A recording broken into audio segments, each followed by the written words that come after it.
Hello friends, എല്ലാവർക്കും പുതിയൊരു വീഡിയോയിലേക്ക് സ്വാഗതം. ഇന്നത്തെ കഥയിൽ ഐശ്വര്യയുടെ അമ്മ ശ്യാമയുടെ അച്ഛനെയും അമ്മയും അപ്പൂനെയൊക്കെ കണ്ടിട്ട് ചോദിക്കുന്നുണ്ട്, ഇവിടുത്തെ വേലക്കാരാണോ എന്ന്. അപ്പൂനെ ചൂണ്ടിക്കാട്ടിയിട്ട് ചോദിക്കുന്നുണ്ട്, ഈ പയ്യൻ ഇവിടുത്തെ പുതിയ സെർവന്റ് ആണോ എന്നൊക്കെ. എല്ലാവർക്കും അങ്ങനെ പറയുന്നത് കേൾക്കുമ്പോൾ സങ്കടമാകുന്നുണ്ട്. അമൃതേട്ടത്തി ആരാണെന്ന് പറയാൻ തുടങ്ങുമ്പോഴേക്കും ശ്യാമ തടയുന്നുണ്ട്. ശ്യാമ തന്നെ എല്ലാവരോടും പറയുകയാണ്, ഇത് എന്റെ അച്ഛനും അമ്മയും എന്റെ പൊന്നനിയനുമാണെന്നൊക്കെ. ഐശ്വര്യയുടെ അമ്മ അപ്പോൾ പറയുന്നുണ്ട്, എനിക്ക് മനസ്സിലായില്ല, അതുകൊണ്ടാണെന്നൊക്കെ. ശേഷം ഐശ്വര്യയുടെ അമ്മ അകത്തേക്ക് ചെല്ലുന്നു. അകത്തേക്ക് ചെന്നിട്ട് ഐശ്വര്യയോട് പറയുന്നുണ്ട്, നിനക്ക് വേണ്ടി ഞാൻ ഒരുപാട് സാധനങ്ങൾ കൊണ്ടുവന്നിട്ടുണ്ട്. കോസ്മെറ്റിക് ഐറ്റംസ്, ആഭരണങ്ങള്, അതുപോലെ അടിപൊളി ഫുഡൊക്കെ കൊണ്ടുവന്നിട്ടുണ്ടെന്നൊക്കെ പറയുന്നു. ഐശ്വര്യയോട് പറയുന്നുണ്ട്, ബർഗറും പിസയും ഒക്കെ കൊണ്ടുവന്നിട്ടുണ്ടെന്ന്. ശ്യാമയോടും പറയുന്നുണ്ട്, നീ ആണെങ്കിൽ നല്ല ഫുഡൊന്നും കഴിച്ചിട്ടില്ലല്ലോ, ഇതാണെങ്കിൽ നല്ല പൈസയുള്ള ഫുഡാണ്, നല്ല കോസ്റ്റ്ലി ആയിട്ടുള്ള ഫുഡാണ്, നിനക്ക് എന്ത് വേണമെങ്കിലും കഴിക്കാമെന്നൊക്കെ പറയുന്നു. ബർഗർ വേണോ പിസ വേണോ എന്നൊക്കെ ചോദിക്കുന്നു.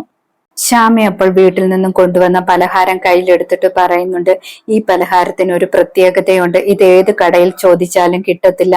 ഇതെന്റെ അമ്മ ഒരുപാട് സ്നേഹത്തോടെ എന്റെ കുഞ്ഞിനെ മനസ്സിൽ വിചാരിച്ച് ഉണ്ടാക്കിയതാണ്. അത് ഏത് കടയിൽ പോയി ചോദിച്ചാലും അങ്ങനത്തെ പലഹാരം കിട്ടത്തില്ല. ഈ പലഹാരത്തിലാണെങ്കിൽ സ്നേഹമുണ്ട്, അതുകൊണ്ട് ഈ പലഹാരം എത്ര രൂപ കൊടുത്താലും എങ്ങും കിട്ടത്തില്ല എന്നൊക്കെ ശ്യാമ പറയുന്നു. ശ്യാമ പറയുന്നത് കേട്ടിട്ട് അവിടെ നിൽക്കുന്ന എല്ലാവർക്കും അഭിമാനം തോന്നുന്നുണ്ട്. പക്ഷെ ഐശ്വര്യക്കും ഐശ്വര്യയുടെ അമ്മയ്ക്കുമാണെങ്കിൽ ഒന്നും പറയാൻ പറ്റുന്നില്ല. രണ്ടുപേരും ശരിക്കും ചമ്മിപ്പോകുന്നുണ്ട്. അപ്പു അപ്പോൾ പറയുന്നുണ്ട്, ശ്യാമേച്ചി പൊളിച്ചു, ശ്യാമേച്ചിയുടെ ഡയലോഗ് അടിപൊളി എന്നൊക്കെ പറയുന്നു.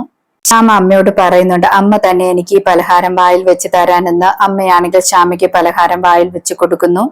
ശേഷം ഐശ്വര്യ അമ്മയും കൂട്ടി റൂമിലേക്ക് പോകുന്നുണ്ട്. അമ്മയോട് പറയുന്നുണ്ട്, ഇവിടെയാണെങ്കിൽ ഞാൻ ആ ശ്യാമയുടെ ഗർഭം അലസിപ്പിക്കാനൊക്കെ നോക്കിയതാണ്, പക്ഷെ ഞാൻ പിടിക്കപ്പെട്ടു. ഇനി അമ്മ എന്നെ സഹായിക്കണമെന്നൊക്കെ പറയുന്നു.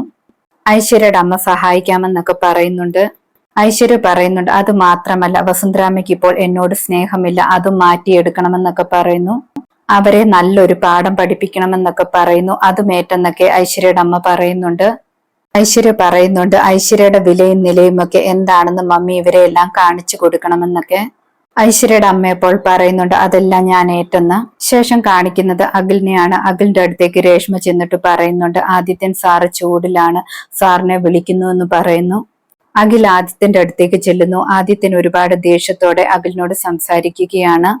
ആദിത്യൻ പറയുന്നുണ്ട്, നിന്നിൽ നിന്ന് ഞാൻ ഇങ്ങനെയൊന്നും പ്രതീക്ഷിച്ചില്ല, നീ എന്നോട് കാണിച്ചത് വലിയ ചതിയാണെന്നൊക്കെ പറയുന്നു. അഖിൽ അപ്പോൾ പറയുന്നുണ്ട്, എന്ത് കാര്യത്തെക്കുറിച്ചാണ് പറയുന്നത്, എനിക്കൊന്നും മനസ്സിലാകുന്നില്ല എന്നൊക്കെ പറയുന്നു. ആദിത്യൻ അപ്പോൾ പറയുന്നുണ്ട്, നീ 20 കോടിയുടെ ഡീൽ ക്യാൻസൽ ചെയ്തില്ല എന്നൊക്കെ. രേഷ്മ അപ്പോൾ പറയുന്നുണ്ട്, സാറിന്റെ മേലിൽ നിന്നാണ് ക്യാൻസലേഷൻ പോയിരിക്കുന്നതെന്ന്.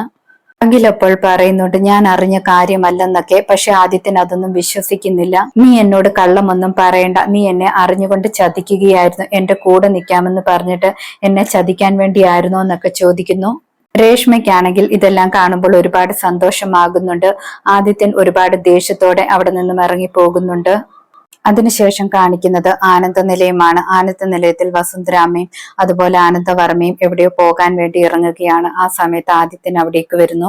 ആദിത്യൻ ഒരുപാട് ദേഷ്യത്തോടെയാണ് കയറി വരുന്നത്. എന്തു പറ്റിയെന്നൊക്കെ ആദിത്യനോട് എല്ലാവരും ചോദിക്കുന്നുണ്ട്.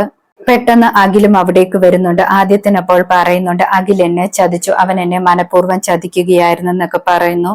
എല്ലാ സ്റ്റാഫുകളുടെ മുന്നിൽ എന്നെ ഇവൻ അപമാനിച്ചു, എനിക്കൊരു കഴിവും ഇല്ലാത്തവനാണെന്ന് തെളിയിക്കാൻ വേണ്ടിയാണ് അവൻ ആ അമേരിക്കൻ കമ്പനിയുടെ ബിസിനസ് ക്യാൻസൽ ചെയ്തതെന്നൊക്കെ പറയുന്നു. അഖിൽ അപ്പോൾ പറയുന്നുണ്ട്, ഞാൻ അങ്ങനെയൊന്നും ചെയ്തിട്ടില്ല എന്നൊക്കെ. ആ സമയത്ത് അമൃതേട്ടത്തി പോലും അഖിലിനെ സപ്പോർട്ട് ചെയ്ത് പറയുന്നുണ്ട്, അഖിൽ അങ്ങനെയൊന്നും ചെയ്യത്തില്ല എന്നൊക്കെ. ആദിത്യൻ അപ്പോൾ അമൃതയെ വഴക്ക് പറയുന്നുണ്ട്, നീ മിണ്ടരുതെന്നൊക്കെ പറഞ്ഞിട്ട്.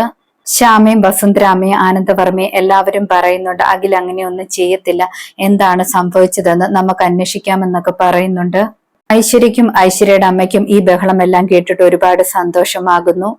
ആദിത്യൻ അപ്പോൾ ഒന്നുകൂടെ ടെൻഷൻ ആകുന്നുണ്ട്. ആദിത്യൻ പറയുന്നുണ്ട്, എല്ലാവരും സപ്പോർട്ട് ചെയ്യുന്നത് അഖിലിനെയാണ്, അപ്പോൾ ആരും എന്നെ വിശ്വസിക്കുന്നില്ല, എന്റെ ഭാഗത്ത് ആരുമില്ല, അപ്പോൾ എനിക്ക് ഈ വീട്ടിൽ ഇനിയും ആരുമില്ല, ഞാൻ ഇനി ഇവിടെ നിൽക്കത്തില്ല, ഇവിടെ നിന്നും പോവുകയാണെന്നൊക്കെ പറയുന്നു. എന്റെ ഭാര്യ പോലും എന്റെ കൂടെ ഇല്ലെന്നൊക്കെ പറയുന്നു. അമൃത അപ്പോൾ പോകരുതെന്നൊക്കെ പറയുന്നുണ്ട്. എല്ലാവരും പോകരുതെന്നൊക്കെ പറയുന്നുണ്ട്. ആദിത്യൻ കേൾക്കുന്നില്ല. ആദിത്യൻ പറയുന്നുണ്ട്, ഞാൻ ഇപ്പൊ തന്നെ ഇറങ്ങുകയാണെന്ന്. ഇന്നത്തെ കഥ ഇതോടെ അവസാനിക്കുന്നു. പുതിയൊരു കഥയുമായി വീണ്ടും കാണാം. താങ്ക്